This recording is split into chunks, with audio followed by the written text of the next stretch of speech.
So what's up mga ka-agri? So ayun po, magandang hapon po sa ating lahat. So ayun po, maganda na po ang panahon dito sa Buhi.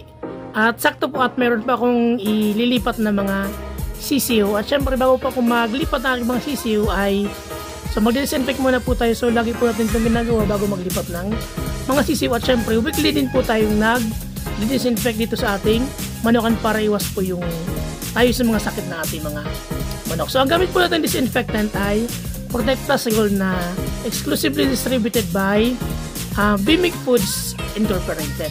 So ano pong gaganda na paggamit natin ng ating Protect Plus Gold? So ito po ay environmental friendly, fast acting, at safe po ito sa ating mga alaga. Kahit po may mga alaga po tayo dyan, pwede po tayong mag-spray. At ito rin po ay broad spectrum.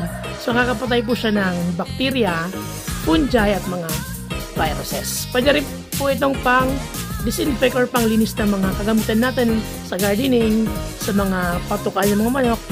So ipapakita ko sa inyo yung ating produkto. So bali ito po yung ating Protect Plus Gold Potassium Monofersulfate Triple Salt.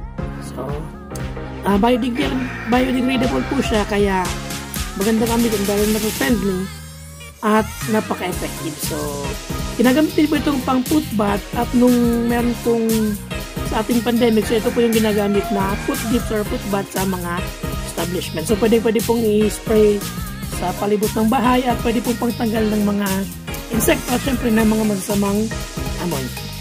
So ayun mga kagris, ito na po yung ating mga nilipat na mga bagong pisa. So nandun po sa kabila yung iba. So ayun, hindi ko na po na ipakita kanina yung pag-disinfect gamit po yung Protect Plus Gold kasi maraming gawain ngayon. So ito po nakabukod.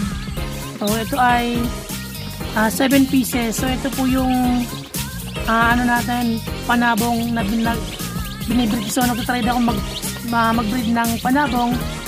So ito po yung napapisa natin. So ito po ay pure na SBR. So ayun, tatry pa po tayo. At sana sa mga susunod marami pa po tayong mapisa. At syempre ito pong ating mga panabong na na-breed. So sineparate ko po ito kasi separate din yung ipapakain sa kanila. So dito po sa kabila, ang bibigay ko dito ay Bimic Integra 1000 Chick Booster. So dito naman po sa mga panabong natin, special po yung gagamitin natin pang pakain sa kanila. So ito po.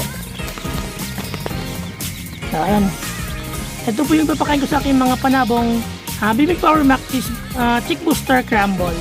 So ito po yung recommended sa mga panglabang manok. Dapat simula pa lang, foundation pa lang, dapat maganda ng pakain yung binibigay natin. So ano po itong Pro Nutrition? Merong chromium picolinate, probiotics, organic selenium, vitamins and minerals. So pampalakas po ng ating mga sisiw.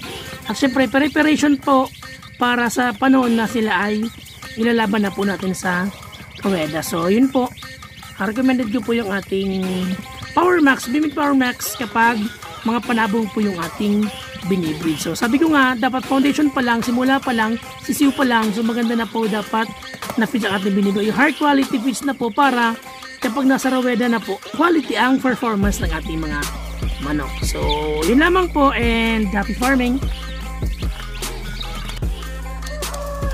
At syempre huwag po natin kakalimutan mag-heart, mag-follow, mag-share at mag-subscribe.